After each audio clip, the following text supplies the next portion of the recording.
ಪ್ರೀತಿಸುವಂತಹ ನಮ್ಮ ತಂದೆಯಾದ ದೇವರೇ, ನಿನ್ನ ಪರಿಶುದ್ಧವಾದ ನಾಮಕ್ಕೆ ಸ್ತೋತ್ರ ವಂದನೆ ಸ್ವಾಮಿ. ಕರ್ತನೇ, ಈ ಸಮಯದಲ್ಲಪ್ಪ ನಿಮ್ಮನ್ನು ಸ್ತುತಿಸ್ತೇವೆ, ಕೊಂಡಾಡುತ್ತೇವೆ, ಮಹಿಮೆ ಪಡಿಸ್ತೇವೆ.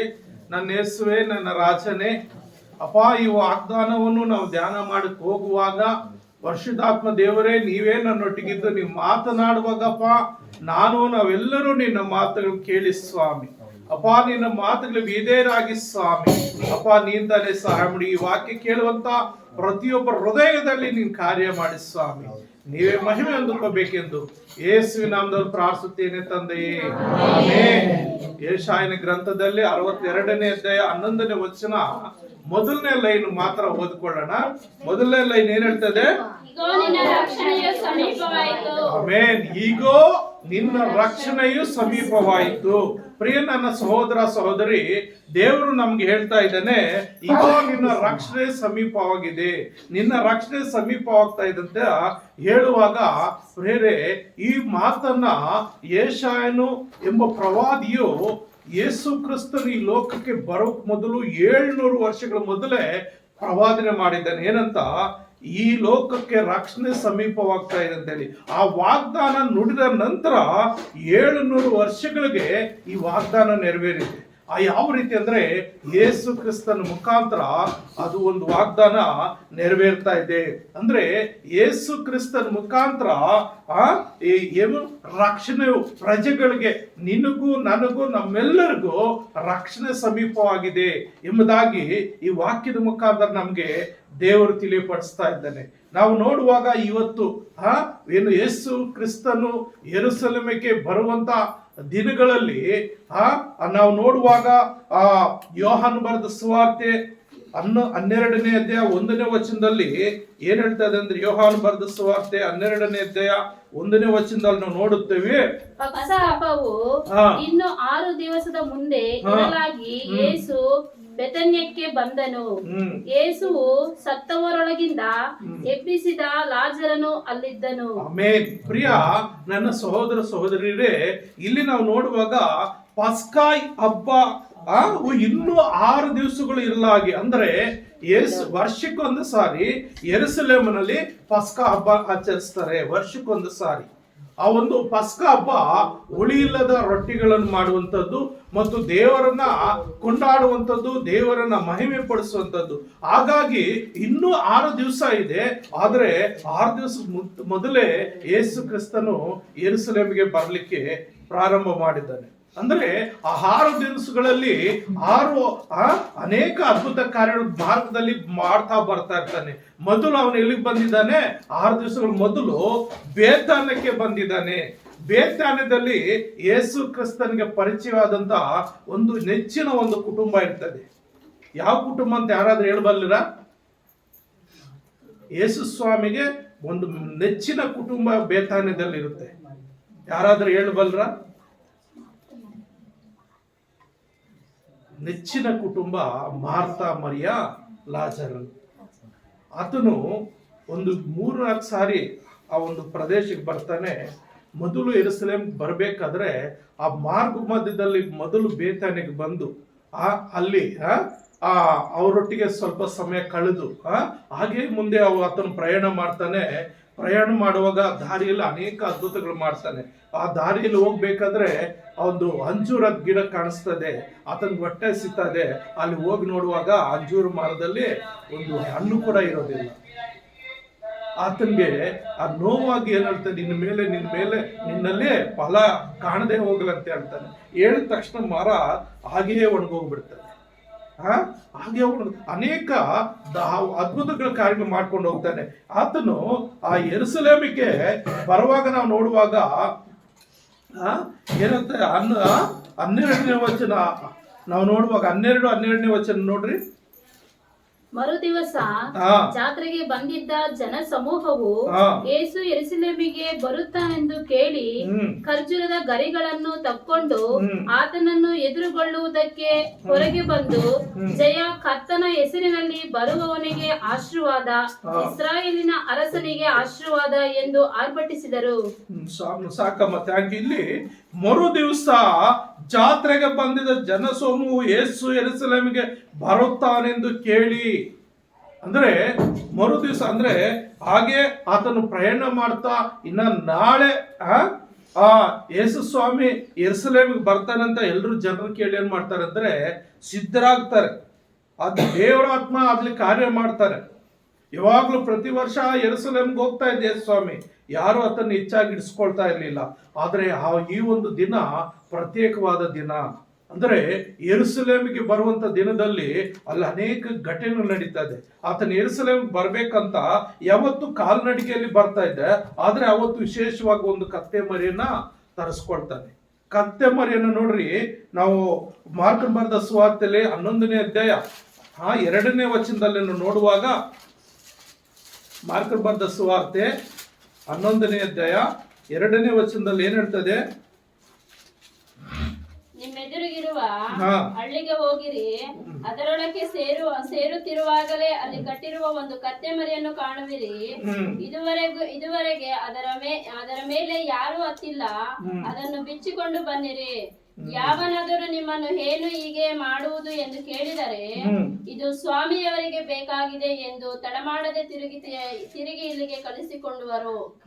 ನೋಡ್ರಿ, ಇಲ್ಲಿ ಆತನ ಶಿಷ್ಯರಲ್ಲಿ, ಯೇಸು ಸ್ವಾಮಿ ಶಿಷ್ಯರಲ್ಲಿ ಇಬ್ಬರನ್ನ ಕರೀತಾನೆ. ಇಬ್ಬರನ್ನ ಕರೆದು ಏನ್ ಹೇಳ್ತಾನೆ? ನಿಮ್ಮ ಎದುರಿಗಿರುವಂತ ಹಳ್ಳಿಗೆ ಹೋಗ್ರಿ. ಅಂದ್ರೆ ಈಗ ಇದು ಒಂದು ಆನಂದಪುರ ಅಂದ್ಕೊಳ್ರಿ.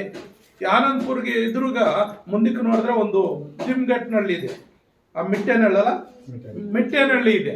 ಹಾಗೆ ತೋರಿಸ್ತಾ ಮಿಟ್ಟೇನಹಳ್ಳಿಗೆ ಹೋಗ್ರಿ.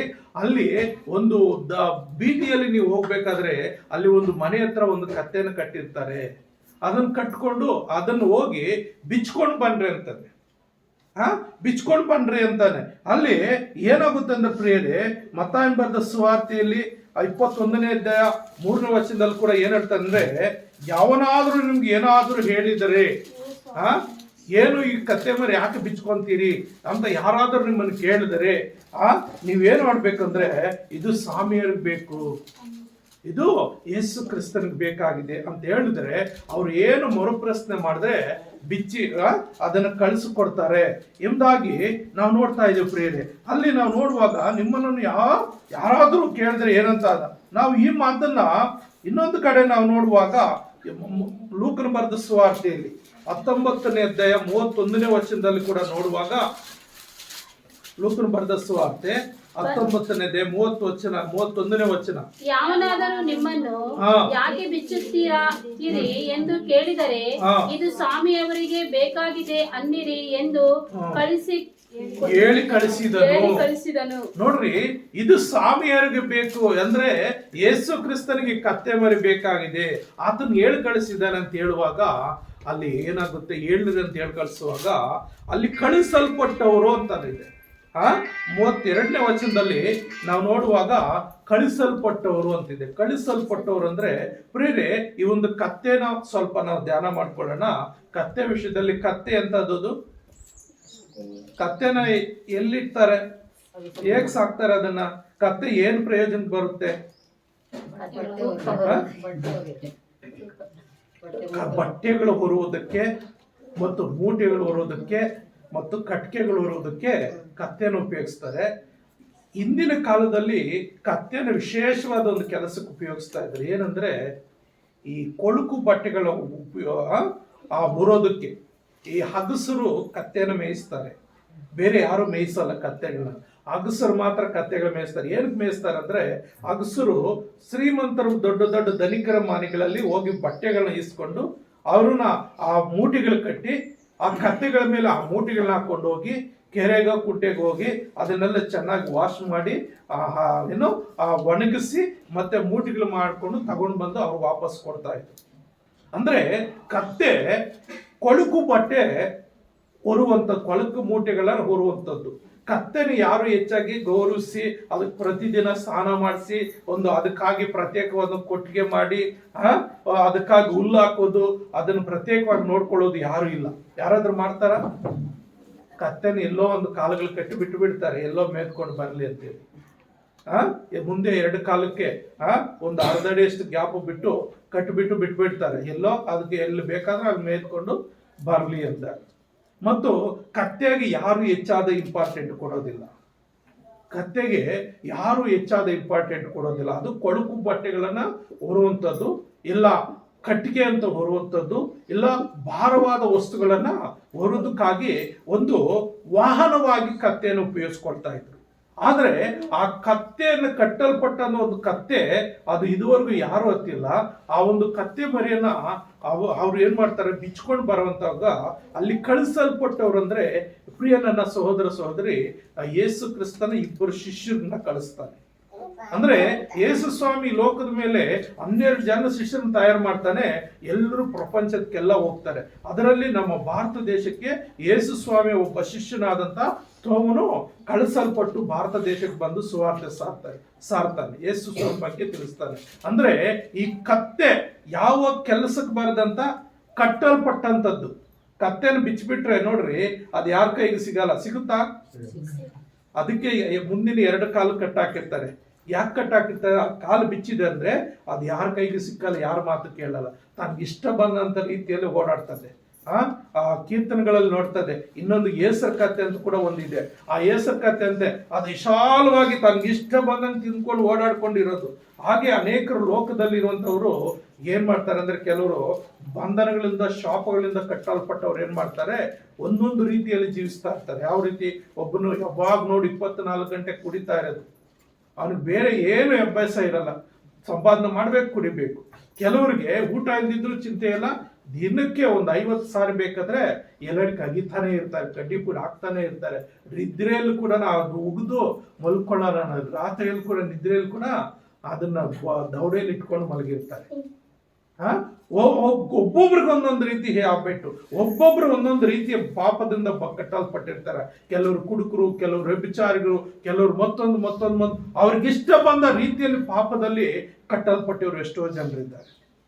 ಹಾಗಾಗಿ ಆ ಕಟ್ಟಲ್ಪಟ್ಟಂತ ಆ ಕತ್ತೆಯಲ್ಲಿ ಯಾವ ರೀತಿ ಬಿಚ್ಚಿ ಯಾವ ಯೋಗ್ಯತೆಗೆ ಬರೆದಂತ ಕತ್ತೆನ ಯೇಸು ಕ್ರಿಸ್ತನ ಉಪಯೋಗಿಸ್ಕೊಳ್ತಾ ಇದ್ದಾನೆ. ಆ ಕತ್ತೆಯನ್ನು ಬಿಚ್ಚಿ ತಗೊಂಡು ಬನ್ರಿ ಅಂತ ಹೇಳುವಾಗ ಅಲ್ಲಿ ಏನಾಗುತ್ತೆ ಅನ್ನೋ ದೊಡ್ಡ ಕಾರ್ಯ ನಡೀತದೆ. ಯೆರೂಸಲೇಮ್ಗೆ ಯೇಸು ಸ್ವಾಮಿ ಬರ್ತಾ ಇದ್ದಾನೆ ಅಂತ ಜನರಿಗೆ ಗೊತ್ತಾದ ತಕ್ಷಣ ಆ ಕತ್ತೆ ಮರಿನ ಅದ್ ಬಿಚ್ಕೊಂಡು ಬಂದ ತಕ್ಷಣ ಏನ್ ಮಾಡ್ತಾರೆ ಗೊತ್ತಾ? ಆ ಕತ್ತೆ ಮೇಲೆ ಎಲ್ಲ ಒಳ್ಳೆ ಬಟ್ಟೆಗಳಾಗ್ತಾರೆ. ಆ ಕತ್ತೆ ಮೇಲೆ ಒಳ್ಳೆ ಬಟ್ಟೆಗಳಾಗ್ತಾರೆ. ಮತ್ತು ಆ ಕತ್ತೆ ನಡೆದು ಬರುವಂತ ಯೆರೂಸಲೇಮ್ ಬರುವಂತ ದಾರಿಯಲ್ಲಿ ಏನಾಗುತ್ತಂದ್ರೆ ಆ ಬಟ್ಟೆಗಳು ಹಾಸ್ತಾರೆ. ಏನೋ ತಮ್ಮ ಮೈ ಮೇಲೆ ಹಾಕೊಂಡಿರುವಂತ ಬಟ್ಟೆಗಳು.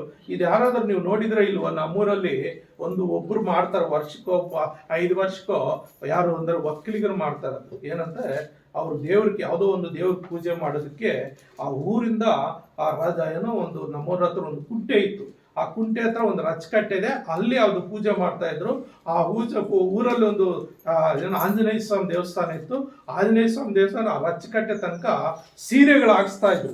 ಸೀರೆಗಳು ಹಾಸ್ಬಿಟ್ಟು ಆ ಸೀರೆಗಳ ಮೇಲೆ ಅವ್ರು ನಡ್ಕೊಂಡು ಹೋಗ್ಬೇಕು. ಆ ರೀತಿ ಒಂದು ಕಾರ್ಯ ಮಾಡ್ತಾ ಇದ್ರು. ಹಾಗೆ ಈ ಯೇಸು ಸ್ವಾಮಿ ಯೆರೂಸಲೇಮ್ ಪ್ರಯಾಣ ಮಾಡ್ಬೇಕಾದ್ರೆ ಪ್ರತಿಯೊಬ್ಬರು ತಮ್ಮ ಒಗದ ಬಟ್ಟೆಗಳನ್ನ ದಾರಿಯಲ್ಲಿ ಮಣ್ಣು, ಬುರದೆ, ಗಲೀಜು ಅಂತ ಏನು ನೋಡದೆ ಎಲ್ಲ ಕೆಳಗೆ ಹಾಸ್ತಾರೆ. ಸಾಲದಿದ್ದಕ್ಕೆ ಕೆಲವರು ಚಿಗುರುಗಳು, ಇದು ಚಿಗುರು ಕಾಲ ಅಲ್ವಲ್ಲ, ಚಿಗುರುಗಳು ತಂದು ಹಾಕ್ತಾರೆ. ಇನ್ನು ಕೆಲವ್ರು ಏನ್ ಮಾಡ್ತಾರೆ, ಈ ತರ ಗರಿಗಳನ್ನ. ನೀವು ಇಷ್ಟು ಜನ ಬಂದಿದ್ರೆ ಇವತ್ತು ಖಂಡಿತ ನಾವು ಆ ಕಾರ್ಯ ಮಾಡ ಅನ್ಕೊಂಡು. ಯಾಕಂದ್ರೆ ಪ್ರತಿದಿನ ನೀವು ಸಮಯಕ್ಕೆ ಸರಿಯಾಗಿ ಬರ್ದಿದ್ದಕ್ಕೆ ಅದ್ರ ವ್ಯವಸ್ಥೆ ನಾವು ಮಾಡ್ಲಿಲ್ಲ. ಇಲ್ಲ ಅಂದಿದ್ರೆ ಆರಾಮಾಗಿ ಅಲ್ಲಿನಿಂದ ಎಲ್ಲರೂ ಒಂದೊಂದು ಕೈಯಲ್ಲಿ ಒಂದು ಗರಿ ತಗೊಂಡು ಓಸನ್ನ ಹಾಡನ್ನ ಹಾಡ್ಕೊಂಡು ನಾವು ಇಲ್ಲಿ ಆ ಚರ್ಚಿಗೆ ಬಂದಿದ್ರೆ ಅದರ ಸಂತೋಷನೇ ಬೇರೆ ಇರ್ತಾ ಇತ್ತು. ಅನೇಕ ಸಭೆಗಳಲ್ಲಿ ಇದನ್ನೆಲ್ಲ ಮಾಡ್ತಾರೆ. ಹಾಗಾಗಿ ಪ್ರಿಯರೇ, ಇಲ್ಲಿ ಏನಾಗುತ್ತಂದ್ರೆ ಆ ಯೇಸು ಸ್ವಾಮಿ ಆ ಕತ್ತೆಯನ್ನ ಯಾವಾಗ ಬಿಚ್ಚಲ್ಪಟ್ಟು ಆ ಕತ್ತೆಗೆ ಆ ಬಟ್ಟೆಗಳು ಹಾಕಿ ಅದರ ಮೇಲೆ ಯೇಸು ಸ್ವಾಮಿ ಕುತ್ಕೊಳ್ಳುವಾಗ ಕತ್ತೆಗೆ ಎಲ್ಲಿಲ್ಲದ ಘನತೆ.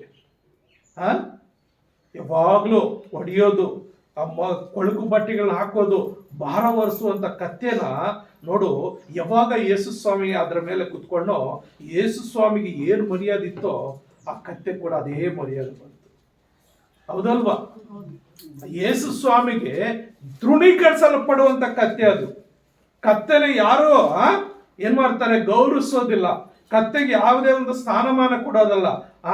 ಏನೋ 2 ಕಾಲು ಕಟ್ಟಾಗ್ತಾ ಆಗದ್ ಕೈ 7 ಮಾತು ಕೇಳಲ್ಲ ಅಂತೇಳಿ 7 ಮಾತು ಕೇಳಲ್ಲ ಅಂತ 2 ಕಾಲು ಕಟ್ಟಾಕಿ ಅದಕ್ಕೆ ಭಾರವಾದ ಕೆಲಸಗಳು, ಅದರ ಮೇಲೆ ಮಾಡಿಸ್ಕೊಳ್ತಾರೆ. ಅಂದ್ರೆ ಅದನ್ನ ಬರೀ ಕೆಲಸಕ್ಕೆ ಮಾತ್ರ ಉಪಯೋಗಿಸ್ಕೊಳ್ಳೋ ಒಂದು ಸಾಧನ ಆಗಿದೆ ಅಷ್ಟೇ. ಇನ್ನು ಅದಕ್ಕೆ ಹುಷಾರಿಲ್ಲ ಅಂದ್ರೆ ಅದಕ್ಕೆ ಔಷಧಿ ಕೊಡಲ್ಲ, ಮತ್ತೊಂದು ಆರೈಕೆ ಮಾಡೋದಿಲ್ಲ, ಕನಿಷ್ಠ ಅದಕ್ಕೆ ಊಟ ಕೂಡ ಮೇವು ಕೂಡ ಹಾಕೋದಿಲ್ಲ. ಅದನ್ನೇನ್ ಮಾಡ್ತಾರೆ, ಬಿಚ್ಚಿ ಬಿಡ್ತಾರೆ ಮೂಟೆಗಳು, ಆ ಕೊಡಗು ಪಟ್ಟಿಗಳೆಲ್ಲ ತಗೊಂಡು ಹೋಗ್ತಾರೆ, ಕುಂಟೆ ಹತ್ರ ಕೆರೆ ಹತ್ರ ಹಾಕೊಂತಾರೆ, ಆಮೇಲೆ ಅದನ್ನು ಬಿಟ್ಟು ಬಿಡ್ತಾರೆ ಬೀದಿಯಲ್ಲಿ, ಹೋಗಿ ಅಲ್ಲೆಲ್ಲ ಮೇಯ್ಕೊಂಡು ಹೋಗು ಅಂತೇಳಿ. ಅದೆಲ್ಲೋ ಒಂದ್ ಕಡೆ ಹೋಗಿ ಮೇಯ್ಕೊಂಡಿರೋ ಆಮೇಲೆ ಕರೆದು ಆ ಮೂಟೆಗಳು ಹಾಕೊಂಡು ಬರ್ತಾರೆ. ಆ ರೀತಿಯಲ್ಲಿ ಹೆಚ್ಚಾಗಿ ಆರೈಕೆನೆ ಮಾಡಿದಂತ ಒಂದು ವಾಹನ ಸಾಧನವಾಗಿ ಆ ಕತ್ತೆಯನ್ನು ದೇವರು ಕರೆಯುವಾಗ ಆ ಕತ್ತೆಗೆ ಎಲ್ಲಿಲ್ಲದ ಸ್ಥಾನಮಾನ. ಹೌದಾ ಅಲ್ವಾ? Hallelujah, hallelujah. ಹಾಗೆ ಪ್ರಿಯ ನನ್ನ ಸಹೋದರೇ, ಇಲ್ಲಿ ಬಹಳ ಸ್ಪಷ್ಟವಾಗಿ ಬರೆಯಲ್ಪಟ್ಟಿದೆ. ಲೂಕನ ಬರೆದ ಸುವಾರ್ತೆ 19ನೇ ಅಧ್ಯಾಯದಲ್ಲಿ ಕಳಿಸಲ್ಪಟ್ಟ 32ನೇ ವಚನ, ಕಳಿಸಲ್ಪಟ್ಟವರು. ಮಾರ್ಕನ್ ಬರೆದ ಸುವಾರ್ತೆಯಲ್ಲಿ ಕೂಡ ನಾವು ಅದು ಏನ್ ಹೇಳ್ತಾನೆ, ಯೇಸು ತನ್ನ ಶಿಷ್ಯರನ್ನ ಇಬ್ಬರನ್ನ ಕಳಿಸ್ತಾನೆ ಎಂಬುದಾಗಿ 11:2ನೇ ವಚನ, ಆತನ ಶಿಷ್ಯರಲ್ಲಿ ಇಬ್ಬರನ್ನು ಕಳಿಸಿ ಅಂತಾನೆ. ಇಲ್ಲಿ ಕಳಿಸಲ್ಪಟ್ಟು ಯಾರು ಅಂದ್ರೆ ಯೇಸು ಕ್ರಿಸ್ತನ ಶಿಷ್ಯರಾಗಿರುವಂತ, ಯೇಸು ಕ್ರಿಸ್ತನ ಸೇವೆ ಮಾಡುವಂತ ಸೇವಕರನ್ನ ಪ್ರಪಂಚ ಎಲ್ಲ ಕಳಿಸಲ್ಪಟ್ಟಿದೆ. ಯಾಕಂದ್ರೆ ಈ ಕತ್ತೆಯಾಗಿ ಕಟ್ಟಲ್ಪಟ್ಟಂತ, ಪಾಪದ ಬಂಧನದಲ್ಲಿ ಕಟ್ಟಲ್ಪಟ್ಟಂತ, ಶಾಪಗಳಲ್ಲಿ ಕಟ್ಟಲ್ಪಟ್ಟಂತ, ನಾನಾ ರೀತಿ ರೋಗಗಳಿಂದ ಕಟ್ಟಲ್ಪಟ್ಟುವಂತ, ಶಾಪಗಳಿಂದ, ಆ ಸಮಸ್ಯೆಗಳಿಂದ ಅನೇಕರು, ಒಬ್ಬೊಬ್ಬ ವ್ಯಕ್ತಿ ಇಲ್ಲಿ ಕೂತ್ಕೊಂಡಿರೋಂತ ಎಲ್ಲರಿಗೂ ಒಂದೇ ರೀತಿಯ ಯಾವುದೇ ಒಂದು ಪ್ರಾಬ್ಲಮ್ ಇರಲ್ಲ. ಒಬ್ಬೊಬ್ರಿಗೆ ಒಂದೊಂದು ರೀತಿ ಪ್ರಾಬ್ಲಮ್ ಇರ್ತದೆ, ಒಬ್ಬೊಬ್ರಿಗೆ ಒಂದೊಂದು ರೀತಿಯ ಸಮಸ್ಯೆಗಳಿರ್ತದೆ. ಆದ್ರೆ ಎಲ್ಲಾ ಸಮಸ್ಯೆಗಳನ್ನ ಅರ್ಥಂತ ಯೇಸು ಕ್ರಿಸ್ತನು ಏನ್ ಮಾಡಿದ್ದಾನೆ, ತನ್ನ ಸುವಾರ್ತಿಕರನ್ನ, ತನ್ನ ಸೇವಕರನ್ನ ಕಳಿಸ್ಕೊಟ್ಟು ಬಿಟ್ಟು ಆ ಪಾಪದಿಂದ ಕಟ್ಟಲ್ಪಟ್ಟಂತ ಆ ವ್ಯಕ್ತಿಯನ್ನ, ಆ ಪಾಪದಿಂದ ಕಟ್ಟಲ್ಪಟ್ಟಂತ ಆ ಸ್ತ್ರೀಯನ್ನ ನೀವೇನ್ ಮಾಡ್ಬೇಕು, ಬಿಚ್ಚಿ ಅಂದ್ರೆ ನನ್ನ ಬಳಿಗೆ ಕರ್ಕೊಂಡು ಬನ್ರಿ. ನಾನು ಈ ಕತ್ತಿಗೆ ಯಾವ ರೀತಿ ಒಂದು ಸ್ಥಾನಮಾನ ಕೊಟ್ಟನು ನನ್ನ ಮುಖಾಂತರ, ಅದೇ ರೀತಿಲಿ ನನ್ನ ಜೊತೆಯಲ್ಲಿಯವರು ಕೂಡ ಆ ಸ್ಥಾನಮಾನ ಸಿಗುತ್ತೆ ಎಂಬುದಾಗಿ ಅಲ್ಲಿ ನಾವು ನೋಡ್ತಾ ಇದ್ದೀವಿ ಪ್ರಿಯರೇ. ಆದ್ರಿಂದ ನನ್ನ ಸಹೋದರ ಸಹೋದರರೇ, 21ನೇ ಅಧ್ಯಾಯ ಮತ್ತಾಯನ ಬರೆದ ಸುವಾರ್ತೆಯಲ್ಲಿ 21ನೇ ಅಧ್ಯಾಯದಲ್ಲಿ ಏನ್ ಹೇಳ್ತದೆ, 4-5 ವಚನಗಳಲ್ಲಿ, ಒಬ್ಬ ಪ್ರವಾದಿಯ ಮುಖಾಂತರ ಹೇಳಿದ ಮಾತು ನೆರವೇರುವಂತೆ ಇದು ಆಯಿತು. ಆ ಮಾತೇನೆಂದರೆ, ಚಿಯೋನ್ ನಗರಿಯೇ, ನೋಡು ನಿನ್ನ ಅರಸನು ನಿನ್ನ ಬಳಿಗೆ ಬರುತ್ತಾನೆ, ಆತನು ಶಾಂತ ಗುಣವುಳ್ಳವನಾಗಿಯೂ ಕತ್ತೆಯನ್ನು, ಹೌದು ಪ್ರಾಯದ ಕತ್ತೆ ಮರಿಯನ್ನು ಹತ್ತಿದವನಾಗಿಯೂ ಬರುತ್ತಾನೆಂದು ಹೇಳಿರಿ ಎಂಬುದು. ನೋಡ್ರಿ, ಇಲ್ಲಿ ಒಬ್ಬ ಪ್ರವಾದಿ ಮುಖಾಂತರ ಹೇಳಿದ ಮಾತು ಯಾರು, ಯೆಶಾಯನೆಂಬ ಒಬ್ಬ ಪ್ರವಾದಿ 700 ವರ್ಷಗಳ ಮೊದಲೇ ಯೆಶಾಯನ ಪ್ರವಾದನ ಗ್ರಂಥದಲ್ಲಿ ಬರೆಯಲ್ಪಟ್ಟಿದ್ದಾನೆ. ಏನಂತ, ಆತನು ಈ ಲೋಕಕ್ಕೆ ಬರುವಾತನಾಗಿದ್ದಾನೆ. ನಾವಾಗಲೇ ಓದ್ಕೊಂಡ್ವಲ್ಲ, ಏನು, ಇದೋ ನಿನ್ನ ರಕ್ಷಣೆ ಸಮೀಪವಾಯಿತು. ಅಂದ್ರೆ ಯೆರೂಸಲೇಮು ಆ ಪಟ್ಟಣದ ಜನರು ಅನೇಕರು ಎಲ್ಲ ದೇಶಗಳಿಂದ ಆ ಪಟ್ಟಣಕ್ಕೆ ಒಂದು ವರ್ಷಕ್ಕೊಂದ್ಸಾರಿ ಬರ್ತಾ ಇದ್ರು. ಬಂದು ಅಲ್ಲಿ ನಾವು ದೇವರ ಆರಾಧನೆ ಮಾಡುವಂತ ಒಂದು ಸ್ಥಳ ಇತ್ತು.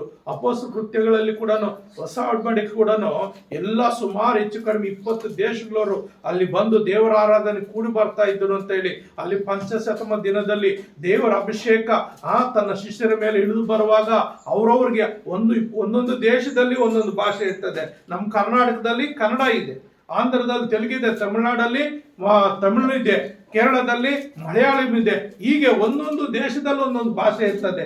ಆದ್ರೆ ಹೆಚ್ಚು ಕಡಿಮೆ 20 ದೇಶಗಳಿಂದ ಬಂದಂತ ಜನರಿಗೆ ಆ 12 ಜನ ಶಿಷ್ಯರು ಪ್ರವಾದಿಸುವಾಗ, ಅಭಿಷೇಕದಿಂದ ಪ್ರವಾದಿಸುವಾಗ ಅವರವರು ಆ ಮಾತನಾಡುವಂತ ಭಾಷೆಗಳಲ್ಲೇ ಅವರು ಪ್ರವಾದಿಸಿದ್ರು ಎಂಬುದಾಗಿ ನೋಡುತ್ತೇವೆ. ಅಂದ್ರೆ ಆಗ ಕೂಡ ವರ್ಷಕ್ಕೊಂದ್ಸಾರಿ, ಹೊಸ ಒಡಂಬಡಿಕೆ ಕಾಲಮಿತಿಯಲ್ಲಿ ಕೂಡ ವರ್ಷಕ್ಕೊಂದ್ಸಾರಿ ಯೆರೂಸಲೇಮಿಗೆ ಅವರು ದೇವರ ಆರಾಧನೆ ಮಾಡಕ್ ಬರ್ತಾ ಇದ್ರು. ಅಂತ ಸಂದರ್ಭದಲ್ಲಿ ದೇವರನ್ನ ಘನಪಡಿಸೋದಕ್ಕೆ ಬರ್ತಾ ಇದ್ರು. ಹಾಗೆ ಇಲ್ಲಿ ಏನಾಗ್ತಾ ಇದೆ, ಆ ಪ್ರವಾದಿನ ಮುಖಾಂತರ ಯೆರೂಸಲೇಮ್ಗೆ ನಿನ್ನ ರಕ್ಷಣೆ ಸಮೀಪ ಆಯ್ತು. ಅಂದ್ರೆ ಯೆರೂಸಲೇಮ್ ಅಂದ್ರೆ ನಾವೆಲ್ಲರೂ, ಅಂದ್ರೆ ಯೆರೂಸಲೇಮ್ ಅಂದ್ರೆ ಒಂದು ಪಟ್ಟಣದ ಹೆಸರು, ಒಂದು ನಗರದ ಹೆಸರು. ಹಾಗಾಗಿ ಆ ಯೆರೂಸಲೇಮ್ ಸಂಬಂಧಪಟ್ಟವರು ಇಸ್ರಾಯೇಲ್ ಅಂತ ಹೆಸರು ಕೊಡ್ತಾನೆ. ಯಾರಿಗೆ? ಯಾಕೋಬನಿಗೆ. ಅವನು ಪಾಪದಲ್ಲಿ ಜೀವಿಸುವಂತನು. ಅವನು ಪಾಪದಲ್ಲಿ ತಂದೆಗೆ ಮೋಸ ಮಾಡ್ತಾನೆ, ಅಣ್ಣನಿಗೆ ಮೋಸ ಮಾಡ್ತಾನೆ, ಮಾವನಿಗೆ, ಸ್ವಂತ ಕುಟುಂಬದಲ್ಲೇ ಮಾವನಿಗೆ ಮೋಸ ಮಾಡ್ತಾನೆ.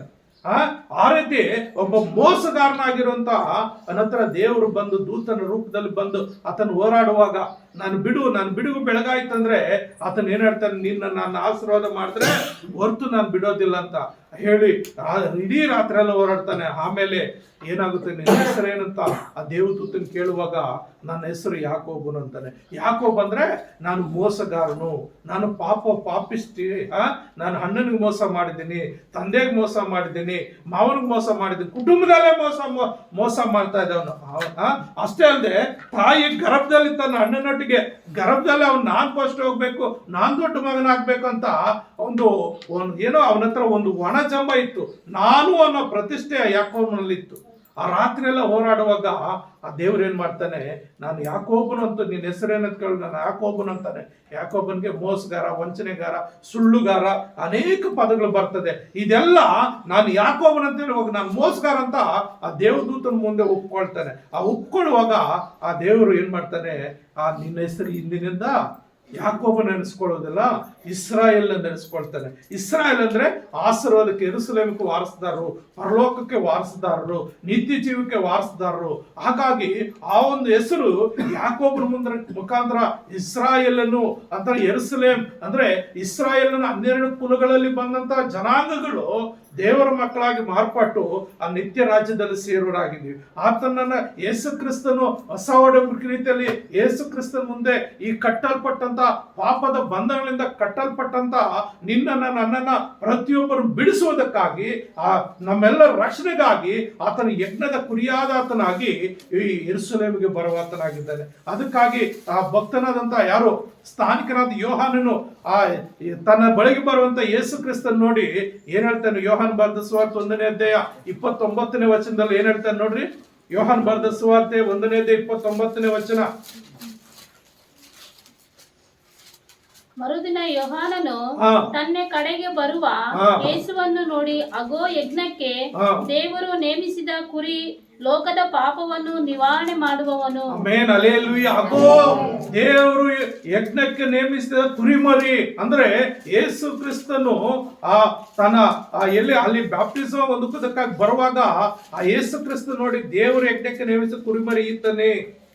ಅಂದ್ರೆ ಆ ಶಿಲುಬೆ ಮೇಲೆ ಪ್ರಾಣ ಕೊಡ್ಲಿಕ್ಕೆ ದೇವರು ಸಿದ್ಧ ಮಾಡಿದಂತ ಒಂದು ವ್ಯಕ್ತಿ ಈತನೇ ಎಂಬುದಾಗಿ ಸ್ಥಾನಿಕನಾದ ಯೋಹಾನನು ಯೇಸು ಕ್ರಿಸ್ತನನ್ನ ಯಜ್ಞದ ಕುರಿಯಾತನಾಗಿ ಆತನಲ್ಲಿ ಪ್ರಕಟಿಸ್ತಾ ಇದ್ದಾನೆ. ಅದೇ ರೀತಿಯಲ್ಲಿ ಯೇಸು ಕ್ರಿಸ್ತನು ಯೆರೂಸಲೇಮಿಗೆ ಆ ಕತ್ತೆ ಮೇಲೆ ಯಾತಕ್ಕಾಗಿ ಬರ್ತಾ ಇದ್ದಾನಂದ್ರೆ, ಆ ಯೆರೂಸಲೇಮಿನಲ್ಲಿ ನಿನಗೋಸ್ಕರ ನನಗೋಸ್ಕರ ಈ ಪಾಪದಿಂದ ಕಟ್ಟಲ್ಪಟ್ಟಂತ, ಶಾಪಗಳಿಂದ ಕಟ್ಟಲ್ಪಟ್ಟಂತ, ನಾನಾ ರೀತಿ ಸಮಸ್ಯೆಗಳಿಂದ ಕಟ್ಟಲ್ಪಟ್ಟಂತ, ಬಂಧಿಸಲ್ಪಟ್ಟಂತ, ಸೆರೆಯಲ್ಲಿರುವಂತ ಪ್ರತಿಯೊಬ್ಬರನ್ನ ಬಿಡಿಸುವುದಕ್ಕಾಗಿ ಆ ಕತ್ತೆನ ಯಾವ ರೀತಿ ಬಿಚ್ಚಿ ಆ ಒಂದು ಘನಮಾನಗಳು ಅದಕ್ಕೆ ಸಿಕ್ತೋ ಅದೇ ರೀತಿಯಲ್ಲಿ ಇಡೀ ಲೋಕದ ನಿವಾರಣೆಗಾಗಿ ಏನ್ ಮಾಡ್ತಾನೆ, ಆತನ ಯಜ್ಞದಾದ ಕುರಿಯಾದತನಾಗಿ ಆ ಕಲ್ವರಿ ಶಿಲುಬೆಯಲ್ಲಿ ಬಲಿಯಾಗೋದಕ್ಕೋಸ್ಕರ, ತನ್ನ ರಕ್ತವನ್ನು ಸುರಿಸೋದಕ್ಕೋಸ್ಕರ, ಆತನ ಎಲ್ಲರ ಪಾಪ ನಿವಾರಣೆ ಮಾಡುವುದಕ್ಕೋಸ್ಕರ ಆತನ ಯೆರೂಸಲೇಮಿಗೆ ಆ ಕತ್ತೆ ಮರಿಯಲ್ಲಿ ಬರ್ತಾ ಇದ್ದಾನೆ ಪ್ರಿಯರೇ.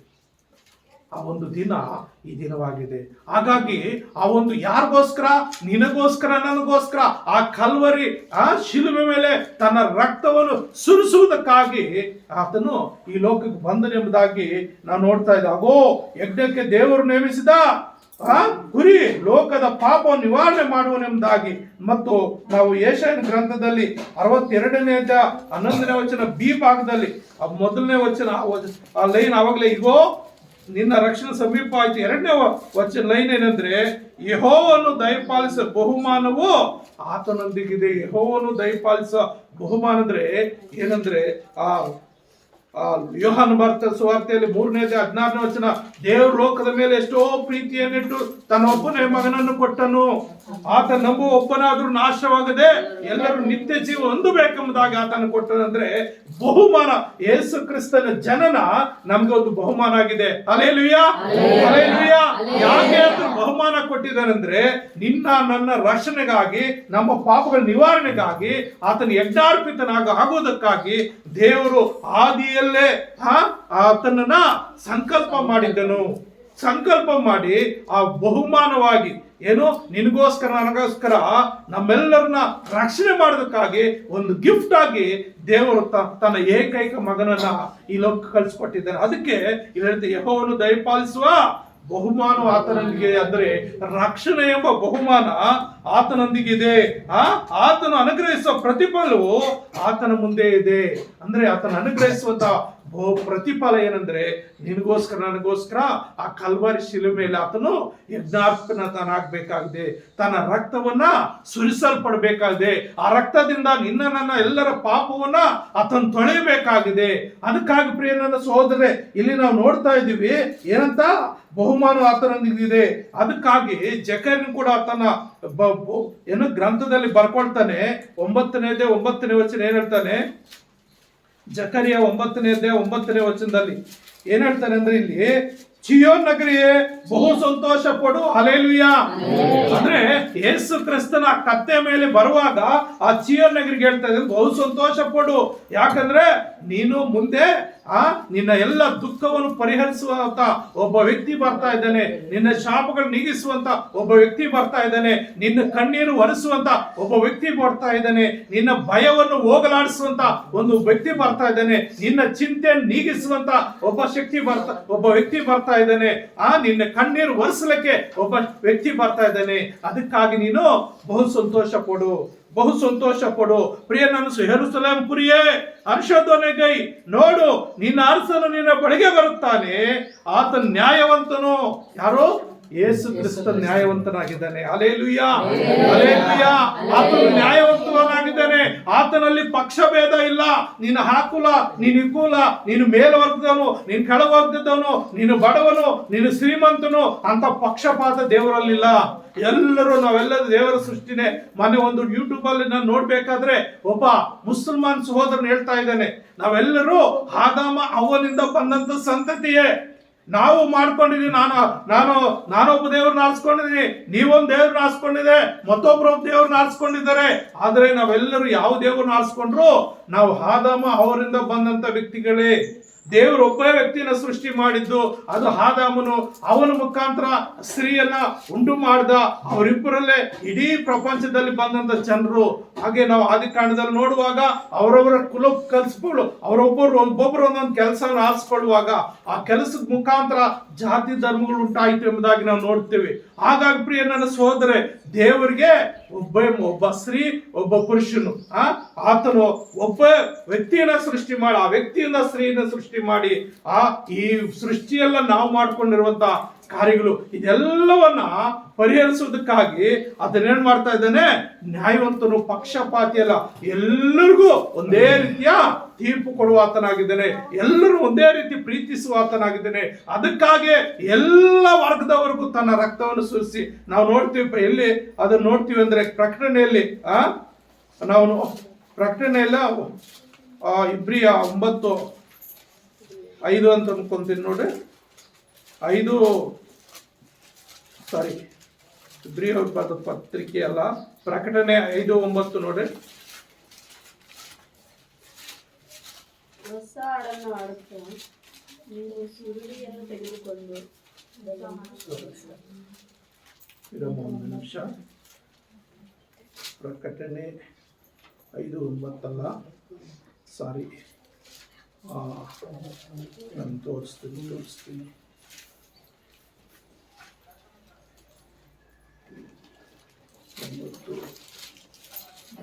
ಅದು ಅಲ್ಲ, ಬೇರೆ ಒಂದು ಕಡೆ ಇದೆ. ಅದು ಏನಂದ್ರೆ, ಯಜ್ಞಾರ್ಪಿತನಾಗಿ ಸಕಲ ಕುಲ ಜನಾಂಗ ಭಾಷೆಗಳಿಗಾಗಿ ತನ್ನ ರಕ್ತವನ್ನು ಸುರಿಸಿದ್ರು ಎಂಬುದಾಗಿ ನಾವು ನೋಡ್ತೀವಿ. ಅಪ್ಪ ಅವರು ಅದು ಜ್ಞಾಪಕ ಬರ್ತಾ ಇದೆ, ಸಾರಿ. ಹಾಗಾಗಿ ಏನಾಗುತ್ತೆ ಅಂದ್ರೆ, ಒಂದು ಎಲ್ಲರಿಗೋಸ್ಕರ, ಪ್ರತಿಯೊಬ್ಬರಿಗೋಸ್ಕರ ತನ್ನ ರಕ್ತವನ್ನು ಸುರಿಸುವುದಕ್ಕಾಗಿ ಆತನ ಏನ್ ಮಾಡ್ದ? ಈ ಲೋಕಕ್ಕೆ ಬಂದನೆಂಬುದಾಗಿ ನಾವು ನೋಡುವ ಆತವಾಗಿದ್ದೇವೆ. ಆದ್ರಿಂದ ನಾವು ಏನ್ ಮಾಡ್ಬೇಕಂದ್ರೆ, ಇಡೀ ಲೋಕಕ್ಕೆ ಆತನ ಯಜ್ಞಾರ್ಪಿತನಾದ ಬಂದಂತ ದೇವರಿಗೆ ನೋಡ್ರಿ 5ನೇ ಅಧ್ಯಾಯ, ಪ್ರಕಟಣೆ 5ನೇ ಅಧ್ಯಾಯ 9ನೇ ವಚನ. ಪ್ರಕಟಣೆ 5ನೇ ಅಧ್ಯಾಯ 9ನೇ ವಚನ, 8ನೇ ಭಾಗ.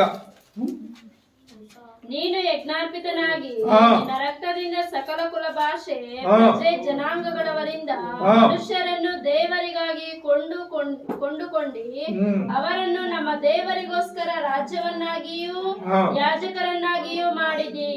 ನೋಡ್ರಿ ಇದು ಹೇಳ್ತದೆ, ನೀನು ಯಜ್ಞಾರ್ಪಿತ ನಿನ್ನ ರಕ್ತದ ಸಕಲ ಕುಲ ಭಾಷೆ ಪ್ರಜೆ ಜನಾಂಗಗಳವರಿಂದ ಮನುಷ್ಯರನ್ನು ದೇವರಿಗಾಗಿ ಕೊಂಡುಕೊಂಡಿ. ಅಂದ್ರೆ ತನ್ನ ರಕ್ತವನ್ನು ಸುರಿಸುವ ಮುಖಾಂತರ ಎಲ್ಲರನ್ನು ಆ ಸೈತಾನ ಕ್ರಯ ಕೊಟ್ಟು ನಮ್ಗೆ ವಿರೋಧಿಯಾಗಿರುವಂತ ಸೈತಾನಿಗೆ ತನ್ನ ರಕ್ತವನ್ನು ಕ್ರಯ ಕೊಟ್ಟು ನಮ್ಮೆಲ್ಲರನ್ನ ಆತನ ಕೊಂಡುಕೊಂಡು ನಾವೆಲ್ಲರೂ ಒಂದೇ ಜನಾಂಗ, ನಾವೆಲ್ಲರೂ ದೇವರ ರಾಜ್ಯಕ್ಕೆ ಸೇರುವಂತವ್ರು, ಪರಲೋಕ ರಾಜ್ಯದಲ್ಲಿ ಸೇರುವಂತವ್ರು, ಯುಗಾಂತರ ದೇವರೊಂದಿಗೆ ಜೀವಿಸುವುದಕ್ಕಾಗಿ ಆತನ ಏನ್ ಮಾಡ್ತಾನೆ, ಈ ಲೋಕಕ್ಕೆ ಬರ್ತಾನೆ. ಅದಕ್ಕಾಗಿ ಆತನ ಏನ್ ಮಾಡ್ತಾನೆ, ಯೆರೂಸಲೇಮ್ ಪುರಿಯ ಹರ್ಷಧ್ವನಿ ಗೈ, ನೋಡು ನಿನ್ನ ಅರಸನು ನಿನ್ನ ಬಳಿಗೆ ಬರುತ್ತಾನೆ, ಆತನು ನ್ಯಾಯವಂತನು ಮತ್ತು ಸುರಕ್ಷಿತನು.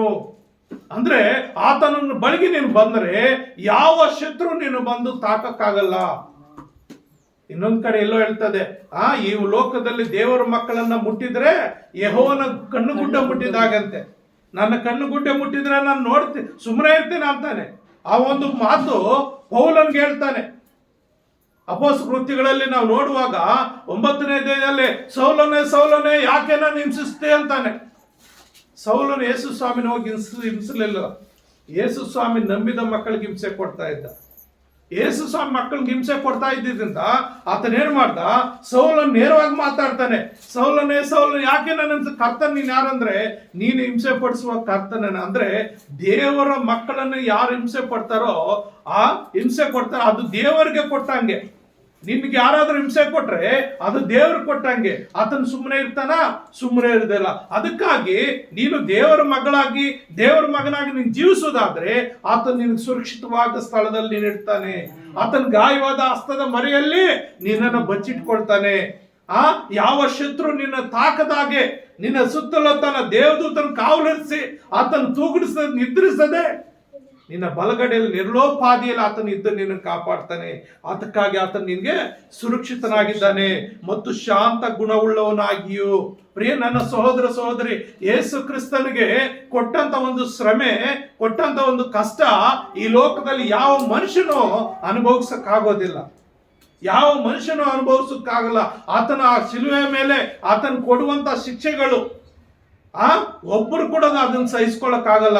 ಆ ಪ್ಯಾಷನ್ ಆಫ್ ಕ್ರೈಸ್ಟ್ ಎಂಬ ಒಬ್ಬ ಚಿತ್ರ ತೆಗೆಯದ ಒಬ್ಬ ಹೀರೋ, ಒಬ್ಬ ವ್ಯಕ್ತಿ ಅದನ್ನು ರಿಯಲ್ ಆಗಿ ಮಾಡಿ ನೋಡ್ಬೇಕು ಅಂತೇಳಿ ಆತನ ಏನೋ ಆ ಕೊರಡೆಯಿಂದ ಏಟುಗಳು ಹೊಡೆಯೋದು, 39 ಏಟುಗಳು. ಒಂದು ಕೊರಡೆಗೆ ಒಂದು ಉರಿ ಇದ್ರೆ ಅದರಲ್ಲಿ 12 ಕುಚ್ಚುಗಳು ಇರ್ತದೆ, 12 ದಾರ ಇರ್ತದೆ. ಈ ತರ 12 ದಾರಕ್ಕೆ ಒಂದೊಂದು ದಾರಕ್ಕೆ ಒಂದೊಂದು ಕುಚ್ಚು, ಏನೋ ಒಂದು ಕೊಕ್ಕಿ ಇರ್ತದೆ, ಮೀನಿನ ಗಾಳ ಇರ್ತದಲ್ಲ ಆ ತರ ಕೊಕ್ಕಿ ಇರ್ತದೆ.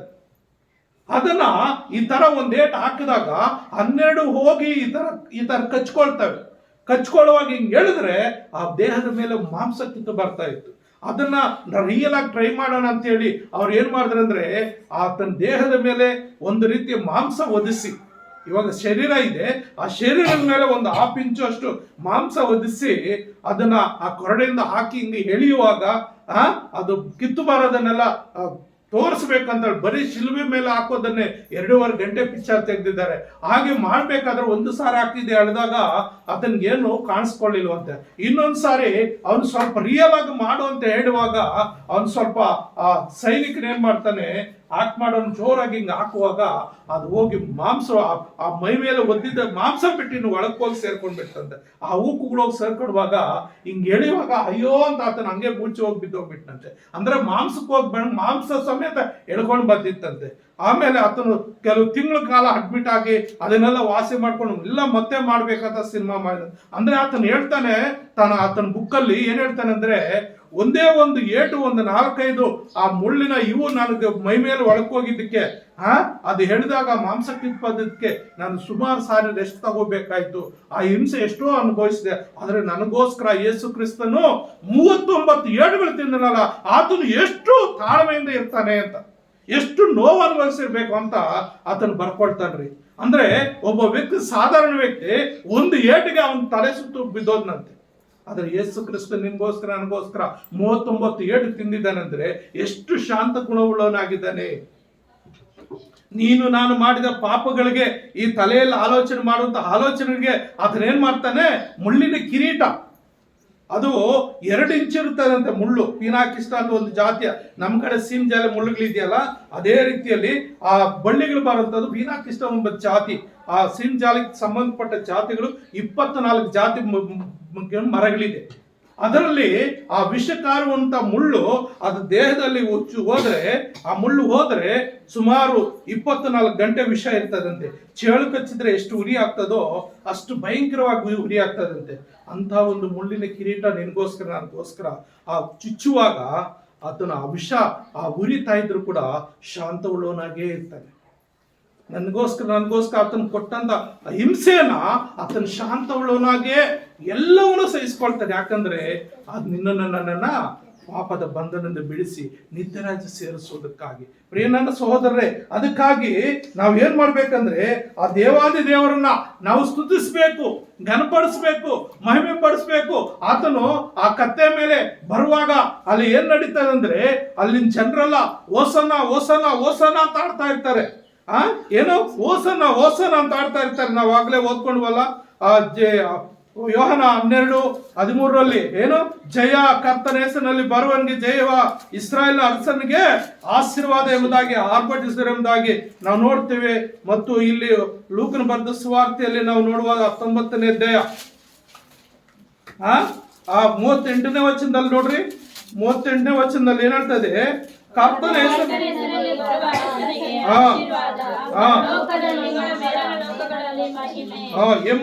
ಎಂದು ಮಹಾಶಕ್ತಿಯಿಂದ ದೇವರನ್ನು ಕೊಂಡಾಡುವುದಕ್ಕೆ ತೊಡಗಿದರು. ಅಂದ್ರೆ ರಾಜಾದಿರಾಜನಾಗಿ, ಕರ್ತನಾಗಿ ಆತನು ಯೆರೂಸಲೇಮಿಗೆ ಕತ್ತೆ ಮರಿ ಮೇಲೆ ಪ್ರಯಾಣ ಮಾಡಿ ಬಡಿಸುವಾಗ ಆ ಯೆರೂಸಲೇಮ್ ಜಾತ್ರೆಗೆ ಬಂದ ಎಲ್ಲಾ ವ್ಯಕ್ತಿಗಳು ಏನ್ ಮಾಡ್ತಾ ಇದ್ದಾರೆ, ಆತನ ಸ್ತುತಿಸ್ತಾ ಇದ್ದಾರೆ, ಕೊಂಡಾಡ್ತಾ ಇದ್ದಾರೆ, ಘನಪಡಿಸ್ತಾ ಇದ್ದಾರೆ, ಮಹಿಮೆ ಪಡಿಸ್ತಾ ಇದ್ದಾರೆ. ಅಲ್ಲಿ ಕೆಲವರು ವಿರೋಧಿಗಳಿದ್ದಾರೆ. ಯಾರು? ಶಾಸ್ತ್ರಿಗಳು, ಜ್ಯೋತಿಷಿಗಳು, ಫರಿಸಾಯರು ಏನ್ ಮಾಡ್ತಾರೆ ಅಂದ್ರೆ ಯೇಸು ಸ್ವಾಮಿಗೆ ಎಚ್ಚರಿಕೆ ಕೊಡ್ತಾ ಇದ್ದಾರೆ. ನೋಡಪ್ಪ, ನಿನ್ನ ಜೊತೆ ಇವರೆಲ್ಲ ಏನ್ ಮಾಡ್ತಾ ಇದಾರೆ, ಸುಮ್ಮನೆ ಗದ್ದಲಕ್ಕೆ ಹೋಗ್ತಾ ಇದ್ದಾರೆ, ಗದ್ದಲ ಮಾಡ್ತಾ ಇದಾರೆ, ಕೂಗಾಡ್ತಾ ಇದ್ದಾರೆ. ಇವ್ರನ್ನ ಗದರಿಸು, ಇವ್ರು ಸುಮ್ಮನೆ ಇರ್ಲಿ ಅಂತೇಳಿ ಯೇಸು ಸ್ವಾಮಿಗೆ ಹೇಳುವಾಗ ಯೇಸು ಸ್ವಾಮಿ ಅಲ್ಲಿ ಹೇಳ್ತಾನೆ 40ನೇ ವಚನ ಏನ್ ಹೇಳ್ತಾನೆ ನೋಡ್ರಿ. ಇವರು ಸುಮ್ಮನಿದ್ದಾರೆ, ಕಲ್ಲುಗಳೇ ಕೂಗುವವು ಎಂದು ನಿಮಗೆ. ಇವರು ಸುಮ್ಮನಿದ್ದಾರೆ, ಕಲ್ಲುಗಳೇ ಕೂಗುವವು. ಅಂದ್ರೆ ದೇವರನ್ನ ಆರಾಧಿಸೋದನ್ನ ನೀನ್ ನಿಲ್ಸಬಹುದು. ನೋಡಿ ಇಲ್ಲಿ ಇವಾಗ ಕೇಳಿಸ್ತು, ಕೆಲವು ಶಬ್ದಗಳು ಕೇಳಿಸ್ತಾ ಇದ್ದ, ಗುಬ್ಬಚ್ಚಿಗಳು ಕ್ಯೂ ಕ್ಯೂ ಕ್ಯೂ ಅಂತ ಇದೆ. ಎಷ್ಟು ಜನ ನೀವು ಹಳ್ಳಿಗಳಲ್ಲಿ ನೋಡಿದ್ದೀರಾ, ಗಮನಿಸಿದ್ದೀರಾ? ನಿಮ್ಮ ಮನೆಗಳ ಹತ್ರ ಮರಗಳಿದ್ರೆ ಆ ಮರಗಳ ಹತ್ರ ಸಾಯಂಕಾಲ ಹಕ್ಕಿಗಳೆಲ್ಲ ಬಂದು ಆ ಮರಗಳಲ್ಲಿ ಕುತ್ಕೊಳ್ಳುವಾಗ ಚಿಲಿಪಿಲಿ ಅಂತ ಕೂಗ್ತಾ ಇರ್ತವೆ. ಬೆಳಗ್ಗೆ ಆಗೋಷ್ಟ್ರೊಳಗಾಗಿ ಕಿಕ್ಕು ಅಂತ ಇರ್ತವೆ, ಶಬ್ದಗಳು ಮಾಡ್ತಾ ಇರ್ತದೆ. ಅದಕ್ಕೆ ಮುಂಚೆ ನೀವು ಸಾಕುವಂತ ಕೋಳಿಗಳು ಕೂಡ ಏನ್ ಮಾಡ್ತವೆ, ಮುಂಜಾನೆ ಇದ್ದು ದೇವ್ರನ್ನ ಘನಪಡಿಸ್ತದೆ. ದೇವರೇ ರಾತ್ರಿ ಎಲ್ಲ ಕಾಪಾಡ್ತೀನಿ, ಸ್ತೋತ್ರ ಅಂದ್ರೆ ದೇವರನ್ನ ಅದರ ಭಾಷೆಯಲ್ಲಿ ಘನಪಡಿಸೋದು, ಮಹಿಮೆ ಪಡಿಸೋದು. ಎಲ್ಲ ಪ್ರಾಣಿಗಳು ಆ ದೇವರನ್ನು ಸ್ತುತಿಸ್ತವೆ. ಆ ಪ್ರಕೃತಿ, ಮರ ಗಿಡಗಳು, ಆ ಸಮುದ್ರ ಘೋಷಿಸ್ತದೆ. ಕಲ್ಲು ಬಂಡೆಗಳು ಇಲ್ಲಿ ಏನ್ ಹೇಳ್ತಾನೆ, ಇವರು ಸುಮ್ಮನಾದರೆ ಈ ಕಲ್ಲುಗಳೇ ಕೂಗು. ನಾನು ಕ್ರಿಶ್ಚಿಯನ್ ಕಾಲೋನಿಗೆ ಹೋಗುವಾಗ ಹಾಗೆ ಹೋಗ್ತಾ ನನ್ನ ಗಾಡಿಯಲ್ಲಿ ಏನೋ ಒಂದು ದೇವ್ರ ಜ್ಞಾಪಕ ಮಾಡ್ಕೊಂಡು ಹೋಗ್ತಾ ಇದ್ರೆ ಆ ಲೈನು ಅಲಕಾಪುರ ಬಿಟ್ರೆ ಕ್ರಿಶ್ಚಿಯನ್ ಕಾಲೋನಿ ತನಕ ಬೆಟ್ಟಗಳಿದೆಯಲ್ಲ, ಅದು ನೋಡ್ಕೊಂಡು ಹೋಗ್ತಾ ಈ ಪದ ಜ್ಞಾಪಕ ಬಂತು. ಅವಾಗ ಒಂದು ಹಾಡನ್ನು ನಾನು ಬರ್ದೆ. ಏನಂತ, ಸ್ತುತಿಸಿರಿ ಸೃಷ್ಟಿ ಕರ್ತನ, ಸ್ತುತಿಸಿರಿ ಯೇಸು ಕ್ರಿಸ್ತನ, ಸ್ತುತಿಸಿರಿ ಪರಿಶುದ್ಧ ಆತ್ಮನ, ಸ್ತುತಿಸಿರಿ ಪರಿಶುದ್ಧ ಆತ್ಮನ ಅಂತ ಪಲ್ವಿ ಬರೀತಾ ಆಮೇಲೆ ಈ ದಾರಿಯಲ್ಲಿ ಆ ಜೀವರಾಶಿಗಳನ್ನು ಸೃಷ್ಟಿ ಮಾಡಿದ ದೇವರನ್ನ ಸ್ತುತಿಸಿರಿ. ಆಬಾನಲ್ಲಿ ಸೂರ್ಯ ಚಂದ್ರನ ಸೃಷ್ಟಿ ಮಾಡಿದ ದೇವರನ್ನ ಸ್ತುತಿಸಿರಿ. ನೀವು ಸ್ತುತಿಸಿದರೆ ಏಸಪ್ಪನ್ನ ಈ ಬೆಟ್ಟ ಗುಡ್ಡಗಳು ಸ್ತುತಿಸ್ತವೆ. ಆ ಒಂದು ಹೋಗ್ತಾ ಆ ಒಂದು ಹಾಡು ಬರ್ಕೊಂಡು ಬಿಟ್ಟನು. ಹಾಗೆ ಪ್ರಿಯರೇ, ದೇವರನ್ನ ನಾವು ಸ್ತುತಿಸ್ತಾ ಇದ್ರೆ ಈ ಪ್ರಕೃತಿ ಸ್ತುತಿಸ್ತದೆ. ನೀವು ಸ್ತುತಿಸ್ತಿದ್ರೆ ಪ್ರಕೃತಿ ಸ್ತುತಿಸ್ತದೆ. ನೀವು ಸ್ತುತಿಸ್ತಾ ಇದ್ರೆ ಪ್ರಾಣಿ ಪಕ್ಷಿಗಳನ್ನ ದೇವರು ಸ್ತುತಿಸ್ತದೆ. ಹಾಗಾಗಿ ಆತನ ಹೇಳ್ತಾನೆ, ಏನು ದೇವರನ್ನ ಮಹಿಮೆಪಡಿಸ್ರಿ, ದೇವರನ್ನ ಘನಪಡಿಸ್ರಿ. ದೇವರು ನಾವೇನ್ ಮಾಡ್ಬೇಕಾಗಿದೆ, ರಾಜಾದಿರಾಜನಾಗಿ ನಿನಗೋಸ್ಕರ ನನಗೋಸ್ಕರ ಯಜ್ಞಾರ್ಪಿತನಾಗುವುದಕ್ಕಾಗಿ ಆ ಕಲ್ವರಿ ಶಿಲುವೆಲೆ ಪ್ರಾಣವನ್ನು ಅರ್ಪಿಸೋದಕ್ಕಾಗಿ ಆತನು ಈ ದಿನ ರಾಜಾದಿರಾಜನ ಕತ್ತೆ ಮರಿ ಮೇಲೆ ಕೂತ್ಕೊಂಡು ಬರ್ತಾನೆ. ಆ ಕತ್ತೆ ಮೊದಲು ಏನಾಗಿತ್ತು, ಕಟ್ಟಲ್ಪಟ್ಟಿತ್ತು, ಅನೇಕ ಬಂಧನಗಳಿಗೆ ಕಟ್ಟಲ್ಪಟ್ಟಿತ್ತು. ಅದನ್ನು ಬಿಚ್ಚಿದಾಗ ಅದರ ಮೇಲೆ ಯೇಸು ಸ್ವಾಮಿ ಕುತ್ಕೊಳ್ಳುವಾಗ ಅದಕ್ಕೆ ಪ್ರತ್ಯೇಕವಾದ ಒಂದು ಮರ್ಯಾದೆ, ಪ್ರತ್ಯೇಕವಾದ ಒಂದು ಗೌರವ, ಪ್ರತ್ಯೇಕವಾದ ಒಂದು ಸ್ಥಾನ.